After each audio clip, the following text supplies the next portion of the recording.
Good afternoon, everyone, and welcome to another Lab Wednesday session. For those of you that don't know who I am, my name is Inez Ford. I'm an educational associate. I work part-time at the district and part-time at Mervo High School.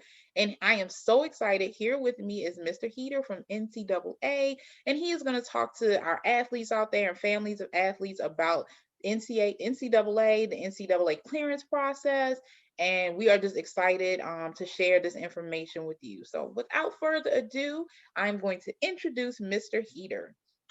Thank you so much, Ms. Ford, and good afternoon, Baltimore City. Like Inez said, my name is Trey Heater, and I'm with the NCAA Eligibility Center, and we are located in Indianapolis, Indiana. So not too far, but a little bit of a distance from you guys out there in Baltimore City. What my role is I'm responsible for raising the awareness of the initial eligibility requirements for students, for families, for coaches, teachers, administrators, whoever we can get our information in front of. And within the Northeast region, we want to make sure that we help raise that awareness. So if you're an athlete out there, or if you have a student athlete that you work with on a daily basis, this is all information that they're going to want to know. If they have even an idea that they want to play sports at the next level, we want to make sure that we get this information in front of them so that they're taking the necessary steps to help make that transition from high school sports to college athletics as smooth as possible. I'm a former Division I football player myself, so I played football at Butler University. So I've been through this process. It's something I'm very passionate about, and I enjoy being able to work with districts like Baltimore City to share this information. So I was telling Inez before, this will be the first of many. We're going to be partnering with you guys a lot here in the future, making sure that you have the resources and everything that you need to help when it comes to initial eligibility. I'm going to start sharing my screen now, kind of run through our presentation, and then make sure if there are any questions at the end that we answer those for you. So this will all be talking about navigating initial eligibility during COVID-19. We have had to kind of change the game up a little bit because of the COVID-19 pandemic. So we want to make sure you are aware exactly of what that looks like for you, depending on what grade you are in. And as you start to get back into your seasons next school year and this spring, we want to make sure you're taking the proper steps in that process. This is our COVID-19 FAQ here. Our most recent one was released back on April 14th. It released our updates for the 2021-2022 school year, really focusing on our juniors and our seniors who are going to be graduating this year and going on to college, and then our juniors who are going to be seniors next year, graduating and then going on to college. But if you are a freshman or a sophomore, this document has information on it as well that pertains to you.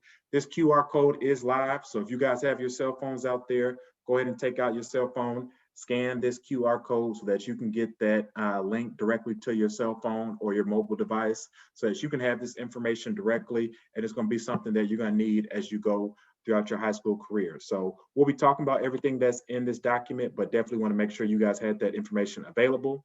Our agenda for this afternoon, we'll talk about what in the world is the Eligibility Center, talk about the registration process, making sure you know what accounts are out there that might apply to you. We'll talk about core courses. That's a big one when it comes to our academic certification, how our Division I and Division II standards have changed due to COVID-19. A big piece when it comes to the public school setting is our distance and e-learning courses. So knowing how that pertains to student athletes. We'll give you some information about sports participation and amateurism. And then we always like to leave you with resources that you can take away today that's going to help you as you go throughout your high school career. So that's our agenda. We're going to go ahead and dive right in with what is the Eligibility Center. So again, that's the department that I work with here in Indianapolis. We are the doorstep to the NCAA.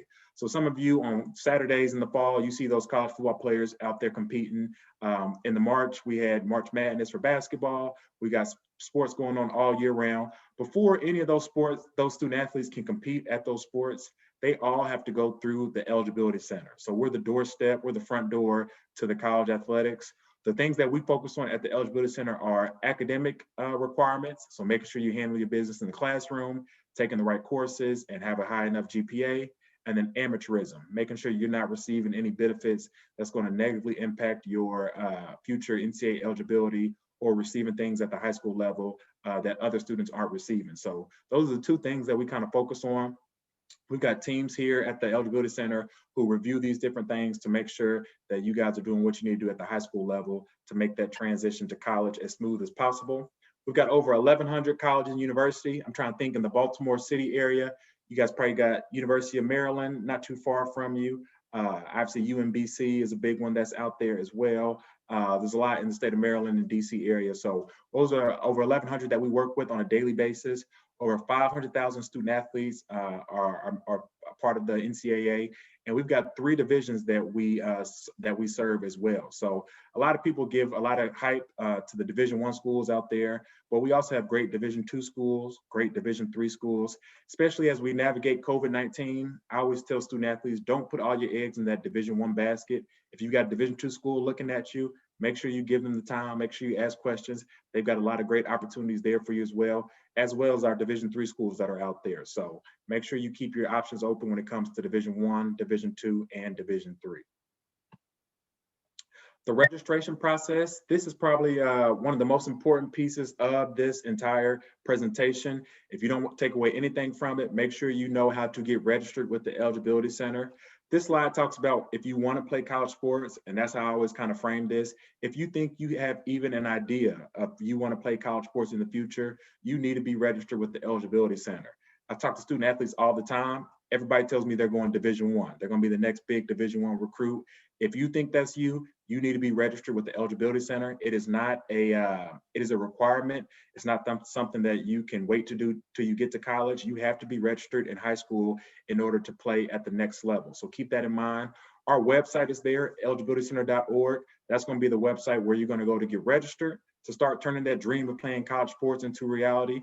And once you are registered, or if you have already registered, this is also where you're going to go to log into your account to make sure you're submitting tasks, make sure you're requesting that final amateurism, make sure test scores are being uploaded. All that good stuff is going to be done on this site here. So this is a very important website here that you want to be aware of. We've got 2 different account types that we want to touch on the next slide. That'll talk more about your different options when it comes to the Eligibility Center. Our first account type deals with our profile page account. This is a great option that we like to promote as early as middle school. So if you are in those 8th grade, 7th, 8th grade years and you want to start getting registered, this is an account that you can register for. If you're early in your high school career, let's say 9th grade, and you're still unsure if you're going to go to play at the next level, this profile page is a great account for you as well. Also, if you know you're going down the Division III route, you got a Division III school that's interested in you, you can register with this profile page as well to help you go through the initial eligibility process. One point we like to make about the profile page is that there is no registration fee. So this is free for any students who want to have this account on file. It's going to give you an NCAA ID number. It's going to start giving you information regarding college topics like hydration, how to handle concussions and concussion protocols, time management, making sure you're taking the proper courses. So it's just going to give you an introduction to the world of college athletics to make sure you know about some important topics and things that it takes to play at the next level. Let's say you do want to at some point go down the Division I or the Division II path, and you have a profile page account on file with the Eligibility Center. You can go into your profile page account and transition that to what we call our certification account at any time so that you're able to participate in the Division I or the Division II path. We see a lot of students who start with our profile page account. As they go throughout their high school career, they start to get recruited by those Division I's or Division II schools, and they can transition that to that certification account down the line when that time has come. But this is a great option. If you think you want to play sports, make sure you go to our website, get registered with the profile page account as soon as possible. Our next account is probably our gold standard. We call it our certification account. I always call it's our most common account just because it's required for anyone who wants to compete at the Division I or the Division II level. Again, it's not an option. If you want to play at the Division I or II level, you have to have this account on file. There is a registration fee that's associated with our certification account. So for our domestic students or any students who complete their entire high school career within the United States, there's a $90 registration fee. For our international students, there's a $150 registration fee there.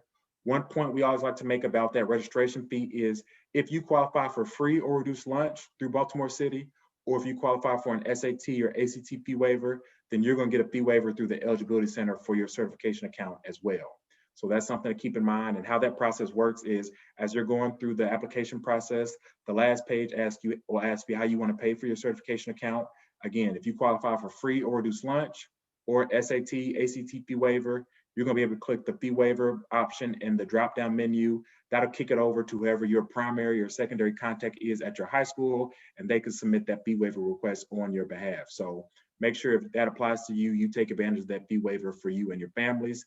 Before you're able to take those official visits, before you're able to sign those national letter of intents, this certification account has to be on file with the Eligibility Center before you can take that next step in your college journey.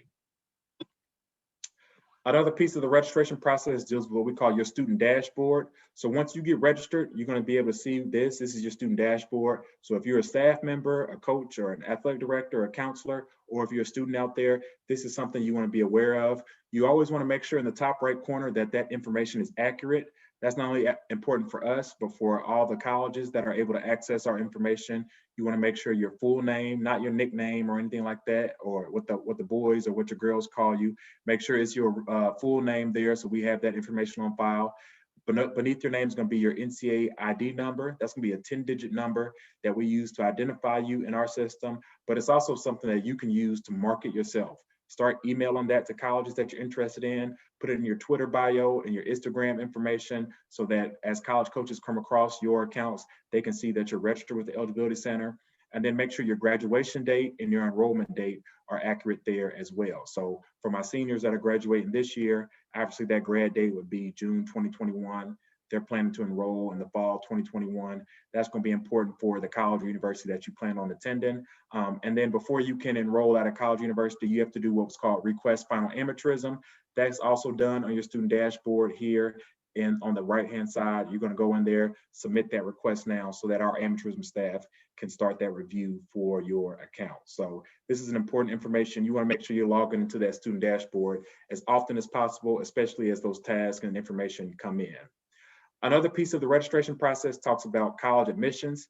So again, not only do you have to be registered with the Eligibility Center and meet our initial eligibility requirements before you can compete at the Division I or the Division II level, but you also have to apply and be accepted to whatever school that you might be interested in. We see a lot of student athletes either wait too long to get registered and they end up missing the requirements and not being able to pursue their dream of playing college sports, or they think, you know what, I got into my school, so I'm all set to compete at the next level, and that's not the case. It's a two-step process before you can compete on campus. Also, as you and your family are going through the college admissions process, if you are not one of those athletes that gets a full ride from a college and you're going to be responsible for some of that cost of attendance, make sure you understand, make sure it's clear how much you're going to be responsible for so that you know exactly what you need to be pursuing when it comes to scholarships and things like that. That's going to be an important piece and something that you ask as you go throughout this process. Make sure financial aid and FAFSA, make sure you know how that process works. And then as you're going through this process, choose a school that not only has the sport that you're interested in, is going to give you a great opportunity athletically, but make sure it has what you need from an academic standpoint as well. At some point, your playing career is going to be over. I was a former student athlete myself. I played 4 years of ball, and then I went into the real world after that. So at some point, your playing career is going to be over. Even if you go pro, some point your career is going to end. So you want to make sure you choose a school that has a degree that you're interested in so that you're going to be able to provide for your family, pursue a dream once your playing days are over. So keep that in mind as you go throughout the college admissions process. Another piece we deal with at the Eligibility Center is what we call an institution request list. We call it an IRL. Some of you that are already in our system, you might know what this is already. Basically, what an institution request list is that a Division I or a Division II school is interested in you or recruiting you, and they want to know if you meet the academics and the amateurism certification.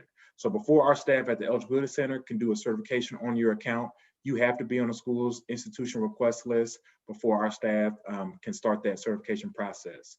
We see some students who get registered as freshmen, they go all the way throughout their high school career, and they never get a certification because they never end up on a school's institution request list, and we won't certify you unless you're on a school's list. So that's why having that NCAA ID number is important. You want to make sure you have that available. If you are in contact with Division I or Division II schools, you want to make sure they have that information so they can add you to that list so that our staff can start that certification process on your behalf. As we talk about our academic certification, our entire academic certification is based around what we call core courses. So when we say core courses, we're only looking at 5 major subject areas. You can see them on the screen there. That's your English courses, math, natural physical science, social science or social studies. And then when we say additional, that's your foreign language, your religion, and your philosophy type courses.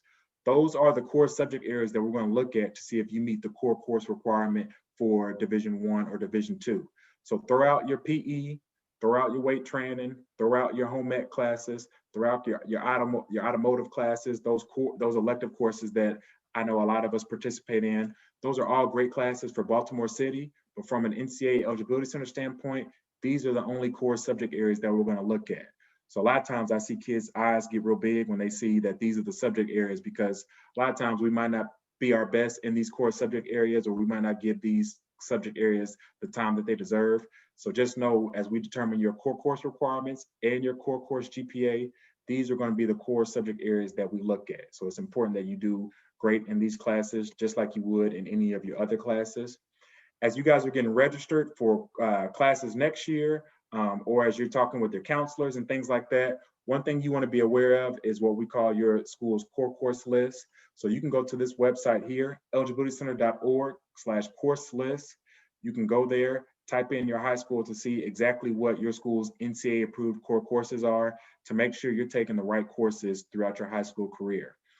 We see students who they go throughout their 4 years, they never determine they're taking NCAA approved core courses, and they might get to their senior year and realize that they don't have enough core courses because they didn't look at their school's list and they weren't taking those NCAA approved core courses. So this is huge, especially for my counselors out there. You can go to this list and print that off for you as you're working with your student athletes, and just make sure that you're putting them in these core courses. And as student athletes, it's going to be important that you're doing your due diligence, making sure you're getting put in these core classes so that you meet those NCAA approved requirements.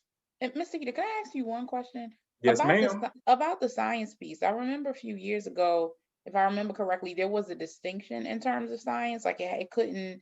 Also, it can be natural or physical science. Like our students take biology, chemistry, and physics. Are There you those go. all part of the approved course, or are they all on the approved core course list? Those would all be on those what we consider those NCAA approved core courses. And Okay. I'm trying to think if Baltimore City has a unified curriculum. I'm pretty sure they do, but I'll check again after this just to be safe. But yes, you're right. Biology, chemistry, physics, all those would be what we consider natural physical science. And Okay. those would be what you would usually be considered those approved NCAA core courses. Okay. Thank you. You are welcome. As we look at our COVID-19 alternative standards, there's 4 different statuses that you can get once you register for Division 1. We have early academic qualifier, we have qualifier, we have academic red shirt, and then we have what we call a non-qualifier.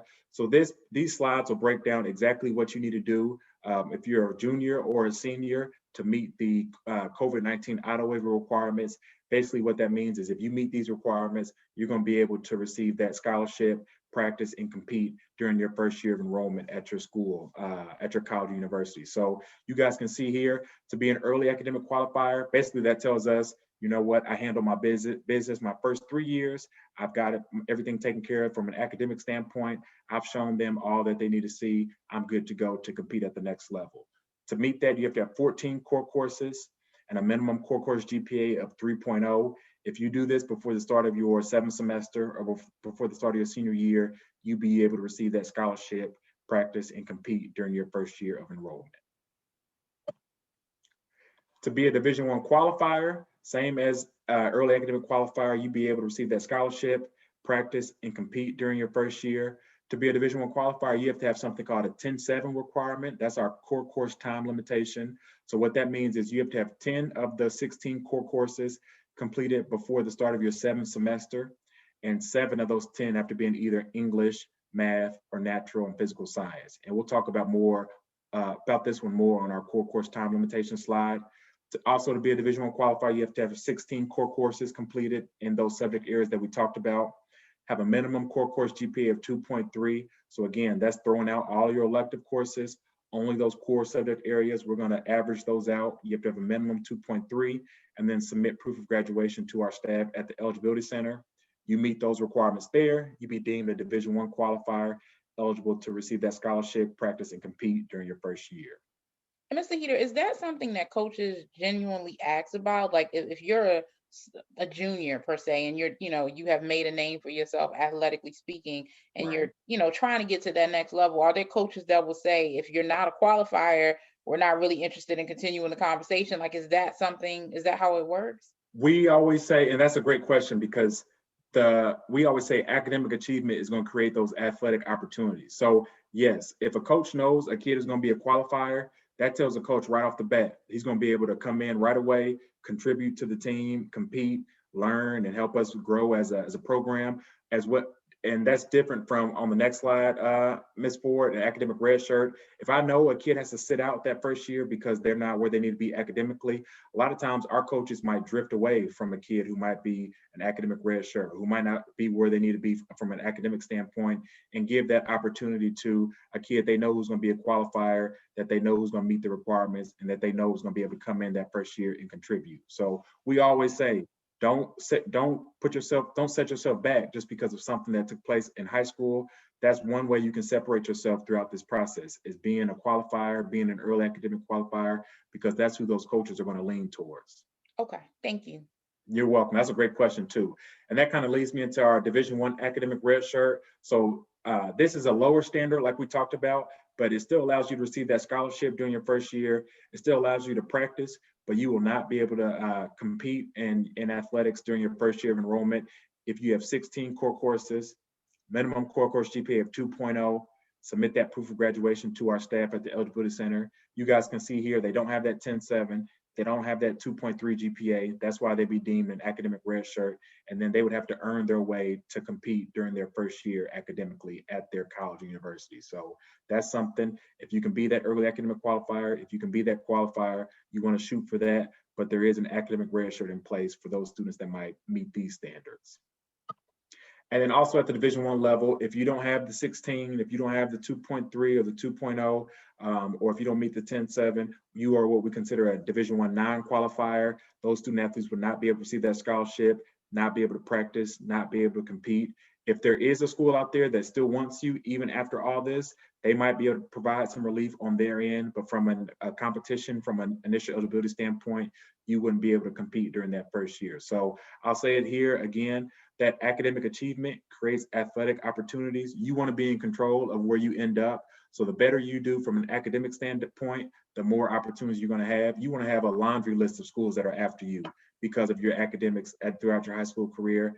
And as in exchange for this situation where you're at the mercy of the schools and you're trying to meet their standards, and they kind of have the say in this situation. So make sure you keep that in mind, and we want to make sure we don't have those non-qualifiers out there. Something you didn't see on those slides was the SAT or ACT requirement, and that's because for our juniors who are juniors this year, who are going to be our seniors next year, and our seniors who are graduating this year and going to college next year, we are not requiring that SAT or ACT to be on file. Obviously, with the COVID-19 pandemic, we didn't think it was fair to make students have that from an NCAA standpoint. So for those juniors and seniors, they will not be responsible for the SAT or ACT. If you do have an opportunity to take it, and your family, you want to take it, obviously we're telling you go ahead and take it as long as you do it safely. But just know from an NCAA initial eligibility standpoint, we won't need it. We do realize there are a lot of colleges, universities, scholarship programs out there that are still requiring that test score to be on file. So if that is something that you're going after, those merit-based scholarships or things out there, make sure you know what those requirements are, because if you have to have that test on file, go ahead. Just know from an NCAA standpoint, it's not going to hurt you if you take the test, because we won't require it for those juniors or those seniors. So again, this was something that was released on April 14th. We're hoping that a lot of students are able to take advantage of it. And this is part of that COVID-19 auto waiver that we put in place. Here's more about that Division I core course time limitation. So you can see here, your high school career is based around 8 semesters or 4 years. Again, you have to have 10 of those 16 courses completed before the start of your 7th semester. And we're only going to look at your first 4 years or your first 8 semesters to see if you met the 16 core courses that are needed. We see this a lot when it comes to reclassification as well. That's been a big topic throughout the pandemic. So if you are one of those students who are thinking about reclassifying to graduate early, or thinking about staying back a year to get another year of exposure, just know from an NCAA standpoint, we're only going to look at your first 8 semesters, your first 4 years. And whatever you do in those 4 years is what we're going to use towards your core course requirements. So if you graduate early, you have less time to meet those core course requirements. If you stay an extra year, we won't use what's taken in that 5th year. We're only using those first 4 years to see if you meet the core course requirements from that standpoint. A lot of students still meet the core course requirements after their junior year, and they're able to reclassify and graduate early and move on after that standpoint. But just know, if you are in this situation, our staff is standing by to answer any questions that you might have when it comes to 10-7 or reclassifying or what your core course time limitation might be. Here's another piece that we put in place. So any students that are going to be enrolled in 2021, 2022, or 2022, 2023 will have, after they start that 7th semester, they will have the chance to take up to 6 courses to help them meet the core course requirements. So we know for Division I, you have to have those 10 completed before the start of your 7th semester. Now, after that 7th semester, you have from that senior year up until you enroll full-time at a Division I school to complete those 6 courses, which is different than what we usually require. So that's another piece of flexibility that we put in place due to the COVID-19 pandemic. This is a great example here. If you got those phones out, again, you can take a picture of this one. If you follow this situation here, this example schedule here, you guys will be all set from an NCAA initial eligibility standpoint. So we know we have to meet those 16 core courses throughout our high school career. If you take 1 English, 1 math, 1 science, 1 social science, or additional each school year, 4 times 4, we're all smart out there. That's gonna get you to those 16 core courses, making sure that you meet the 16 core course requirements. Now, again, it's not enough to just take these courses. You also have to do well enough to have that 2.3 core course GPA for Division I and 2.2 core course GPA for Division II. But this is a guideline for some of you out there. If you wanna know exactly what you need to do throughout your career, this can be an example schedule that you follow. For Division II, there's 3 different standards that you can meet. So there's early academic qualifier, they have that qualifier standard, and they have what we call a partial qualifier. Similar to Division I, to be an early academic qualifier, you'll be able to receive that scholarship, practice, and compete during your first year of enrollment. If you have 14 core courses, have a minimum core course GPA of 2.5 by the start of your senior year. If you have those in place, you'll be deemed an early academic qualifier for Division II and be able to compete during that first year of enrollment. Division II has a qualifier status as well, which allows you to receive that scholarship, practice, and compete during your first year. Division II is a little bit different than Division I because they don't have that 10-7 requirement. So sometimes we see students who don't meet that 10-7 requirement for Division I. They might look to go the Division II route so they don't have to worry about that core course time limitation to help give them more options from a next level standpoint. Division II, you still have to have those 16 core courses, minimum core course GPA of 2.2, submit that proof of graduation to our staff at the Eligibility Center. If you meet these requirements for Division II, they will consider you a qualifier and allow you to practice, compete, and receive that scholarship during your first year. And then Division II also has a partial qualifier. So this is the lowest standard at the Division II level. To be considered a partial qualifier, you still be able to receive that scholarship and practice during your first year. You wouldn't be able to compete due to the lack of academic requirements that you met during your high school career. But to be considered a Division II partial qualifier, if you don't meet those 16 core courses, if you don't meet that 2.2, or in a normal year, if you don't have that SAT or ACT requirement, you will be considered a Division II partial qualifier. This is something that's new from Division II.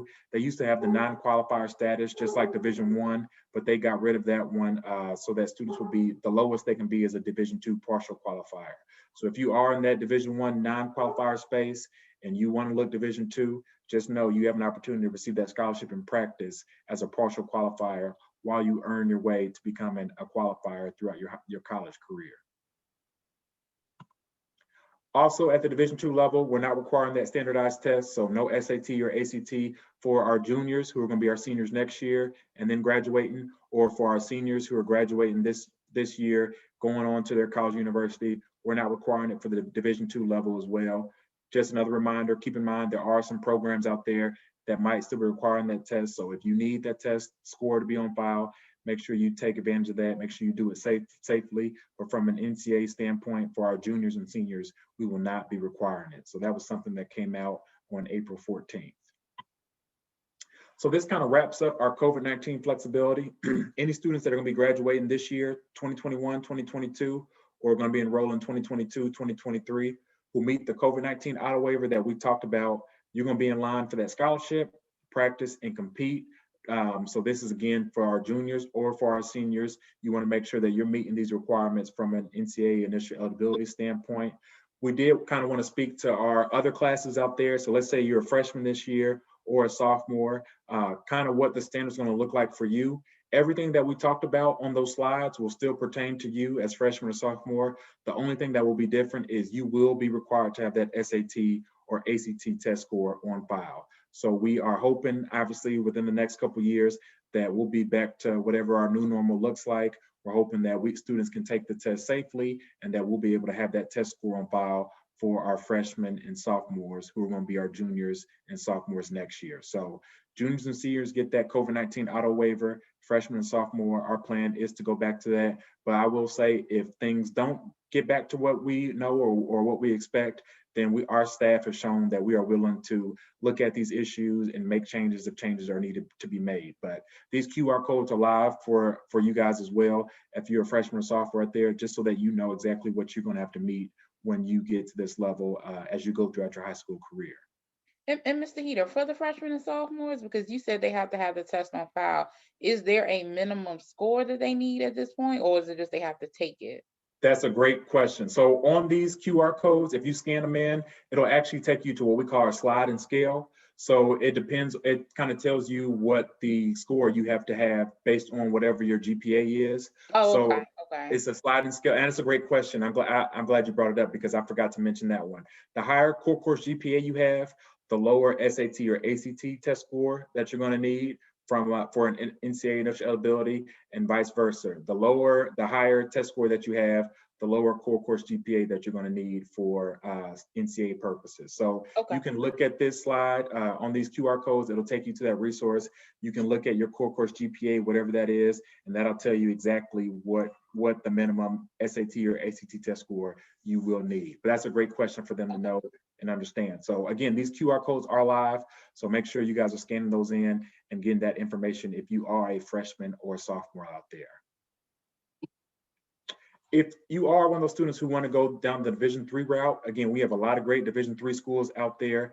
Division III isn't certified from the Eligibility Center. To be able to compete at the Division III level, you have to apply and be accepted to your Division III school. If you're accepted, that means you're able to practice and compete and receive financial aid if you meet those financial aid requirements at the Division III level. So keep that in mind if you are thinking about going down the Division III route, or if you've got Division III schools after you. Those are great schools out there as well, and very high academic schools. So they do a great job at the Division III level. We do see a lot of our Division III students register with that free profile page that we talked about, but just know that it's not required. A lot of those students like to register with that profile page because, again, it's free and it helps them make sure they're taking NCAA approved core courses throughout their high school career. And it lets them know that when they get to their Division III school, they're going to be ready to go from an academic standpoint and be able to be successful at their Division III school. So just keep that in mind if you have any Division III student athletes, or if you're thinking about going down the Division III route. Distance and e-learning. So this is another piece of good news that we released not too long ago for the 2021-2022 school year. So in a normal school year, pre-pandemic, any distance or e-learning program that we use would have to be reviewed by our staff at the Eligibility Center before students can use those for their core course requirements. Due to the pandemic and the amount of schools and districts that are using these distance or e-learning programs, we are not requiring that separate review for our distance and e-learning programs, as long as students are using those to take those core courses that we talked about. So again, that's English, math, science, social science, and then those foreign language, philosophy, religion type courses. So this is a great way for students to continue their instruction, no matter how their school or district is providing that instruction, and still get credit for whatever the courses that they're taking. So I've been telling a lot of my students out there, just like you do in the traditional setting, you're putting the great effort forth. That same thing applies in the virtual setting, because we're going to use those for your core course requirements as well. This applies not only to our juniors and seniors, but if you're a freshman or a sophomore, this is something that you're going to be able to take advantage of as well. And then I also like to say, if you fell behind maybe as a freshman or a sophomore, let's say you didn't do well in that Algebra 1 course, or geometry was rough for you, or biology was a rough year for you. Now you have an opportunity to take some of these distance or e-learning courses, distance or e-learning programs, to get caught up on some of those courses that you might not have done well on. That'll help you bump up that core course GPA, make sure you're meeting that 10.7 requirement for Division I, and it's gonna set you up in the long haul moving forward. So not only for this school year, but for next school year, we are not reviewing distance or e-learning programs, and any core courses that are used for these distance or e-learning programs, we will use those towards your core course requirements. So please, please, please take advantage of this. A lot of students out there have already taken advantage of this. Some students who might have been a non-qualifier in the past, they're now using these to help them get caught up to meet the standards. And now they're going on to be Division I or Division II student athletes. So you have the opportunity. Make sure you're doing a great job in these courses, and you'll be able to take advantage of that flexibility. Mr. Heater, I do have one other question. I'm not Yeah. sure. I had a thought, like if a student does not do well in the course, like let's say they don't do well in Algebra 1 and they take it in summer school, or they take a distance or e-learning course, how is their GPA calculated? Because I know every school, like in my former school district, that grade was completely replaced. In some school Right. districts, it's average. So how does NCAA calculate it if a student has to retake a course? So how that works is we're gonna however the school district calculates it, that's how we'll calculate it at the Okay. NCAA. So let's say Baltimore City just removes that course that they didn't do well on and puts a new course on there. That's how we're going to treat it there. And usually that's how the majority of schools do it, obviously, because if you're taking a summer school course or retaking a course, you're doing it to try to bump up that GPA there. So the Yeah. students will get credit for the course that they do the best in. That D or F or whatever the case may be might still be on that transcript, but for our requirements, we're going to apply the highest grade for that course. So if they have a D in Algebra 1 freshman year, and then we see Algebra 1 summer that they took it again and got a B+, we're going to take that B+ for their core course requirements. That D might Okay. still be on that transcript, but we'll only use that B+ on file. Okay. Thank you for the clarification. You're welcome. And that was something, me being a former student athlete, I did the same. My mom said, you know what? You're going to summer school, you're retaking that, whatever the course was, to bump up that GPA. And it is something that helps. And you'd be surprised how many students actually take advantage of it. So that's a good point as well. As long as it's getting put on the Baltimore City transcript, we'll take it off of that transcript and use it as if the kid was taking that course for the first time. Okay. Thank you. You are welcome. Great question. Here's another piece that we want to talk about. A lot of students have registered as homeschool students in this virtual environment, even though they are just normal Baltimore City students. So if you are still in the virtual or hybrid environment, do not select homeschool. You guys are Baltimore City school students. So make sure when you get registered, you choose your Baltimore City high school, and just know that you are not homeschooled just because you might be taking a class online or still in the virtual environment there.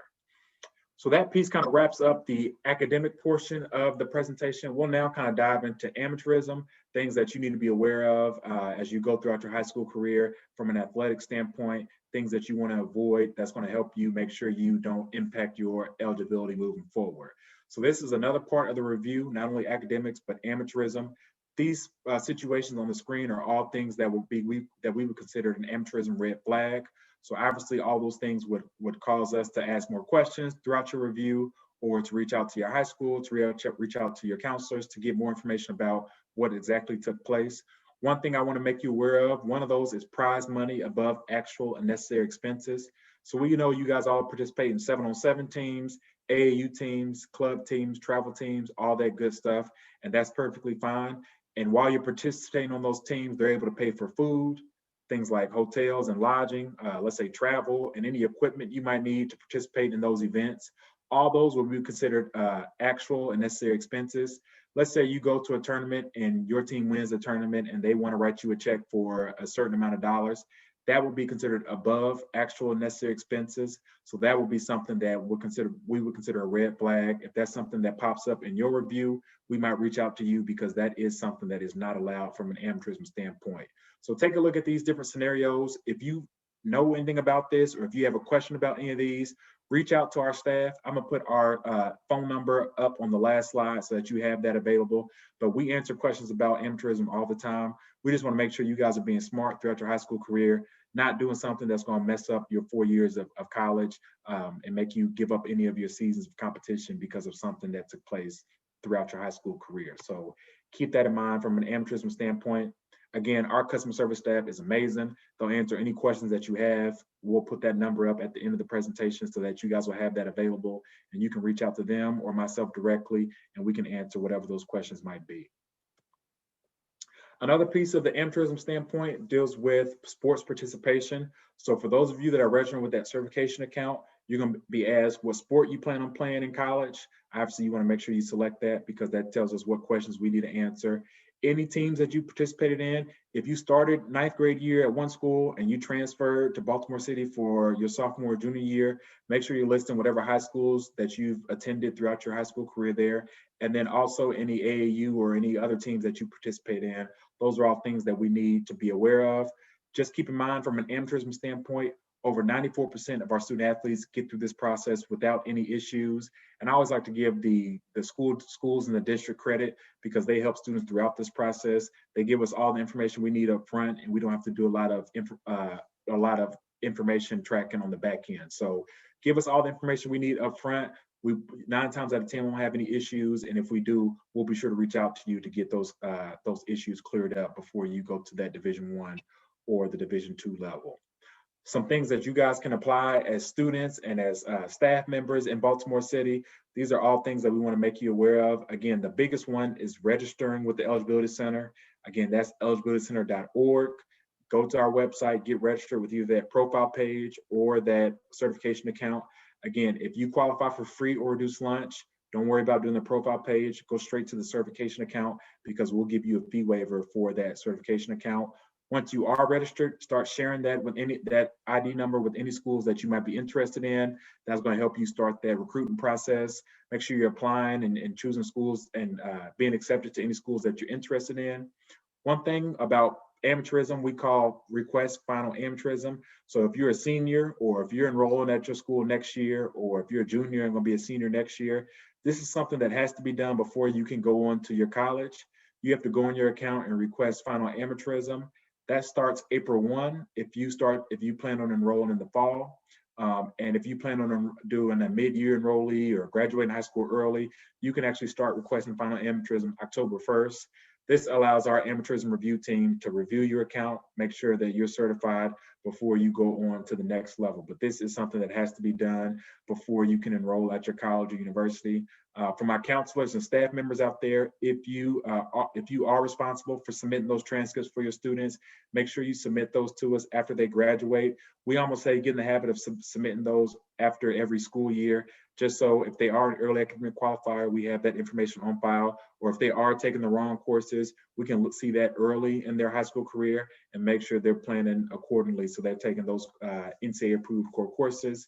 And then if you are a student that has any education impact and disability, so 504 plan, IEP, if you fall into that boat, we do have some accommodations in place from the Eligibility Center standpoint. Make sure you reach out to us, let us know so we can get that information on file so that you get those accommodations just like you would from your Baltimore City school. Some other updates we want to make you aware of today is that the NCAA is currently in a dead period for Division I. A lot of times when students hear that dead period, they think they can't have any communication, and that's not the case. So for Division I, they just can't have any in-person communication from now up until May 31st. So June 1st, they will be able to recruit in person. They'll be back on their recruiting trail doing their recruiting in person. But just know from a dead period standpoint, Division I still is in that dead period for the month of May. They can still text, they can still call, they can still do virtual Zooms and all that stuff, email, all that stuff is fair game. The only thing that's not fair game right now is those in-person recruitings, them coming on to your high school or you going on campus to meet with those Division I schools. Division II is back on their normal recruiting calendar. So those of you that participate in the spring sports or that might be out there on the travel circuits right now, you might be seeing some of our Division II schools out there. They are back on their normal recruiting calendars. So you might be getting some opportunities from our Division II schools. That might be one way for you to give some of those Division II schools an opportunity out there as well. So keep that in mind. Something else that you're going to be able to take advantage of when you get to the college level is name, image, and likeness. So that's something that student athletes right now aren't able to take advantage of. When I was in college, I wasn't able to, but it's something that we're growing towards as an NCAA. So we've already proposed a couple of bills about what that might look like. We are in the process of working with the federal government to try to get a one rule across the board instead of different states having their own laws in place when it comes to name, image, and likeness. So as you go throughout the college admissions process, make sure you have a question regarding name, image, and likeness. Ask your schools out there how you're going to be able to benefit off of this at their institution so that you're doing what's best for you and your family moving forward. But those are some big updates we want to make you aware of. And be sure June 1st, those Division I schools will be backed out on the recruiting trail for Division I. Some resources that we'll leave you with. Again, the big one is our COVID-19 FAQ. Make sure you have that available. You can go to our website and get that one. If you aren't registered, eligibilitycenter.org, you can go there and get registered as soon as possible. Our guide for the college-bound student athlete is a great resource for counselors and for student athletes out there. So make sure you guys find that on our website. It'll walk you through from the time you go into your freshman year through your senior year of high school. It'll tell you everything you need to do from an NCAA Eligibility Center standpoint to make sure you are taking the right steps and make sure you're setting yourself up for success when it comes to NCAA Eligibility Center. Again, here's that COVID-19 FAQ. You can scan there. That'll take that directly to your phone so that you have it and you can know exactly what you need to do depending on if you're a freshman, if you're a sophomore, junior, and senior. It tells you all that information right there on that COVID FAQ. Our social media game is strong. So we have been stepping up our social media game there. So big thanks. If you guys are following us on Instagram, you can follow us there at PlayNCAAEC. On Twitter, you can follow us at NCAAEC there. Or if you want to like us on Facebook, you can like the Eligibility Center page on Facebook. Again, all these QR codes are live, so feel free to scan those in if you have a chance to. I'm more of a Twitter guy myself, so I think we just hit the 50,000 follower mark on Twitter. So that's a great way. A lot of our students get our information is through social media. So if that's one way you get your information, please follow us there and make sure you stay in the loop for some updates. Then I'll stop here for any questions that might be out there. Again, we talked about it earlier, but our information is going to be right there. If you're a student or parent, you can see the phone number there for our customer service staff. Any high school folks, you guys can call us at the high school line there. We can answer any questions that you might have. I also put my email address below as well, so that if you guys need any information from me, you can reach me at theheater@ncaa.org. We're looking forward to being part of the Baltimore City family.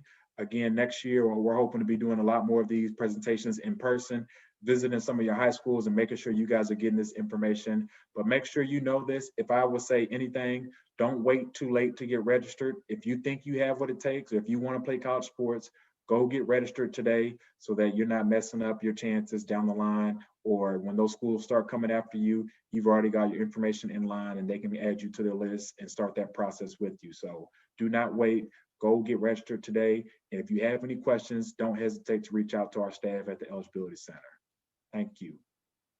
Thank you so much, Mr. Heater. That was a great presentation. I learned a lot. I'm sure our families learned a lot as well.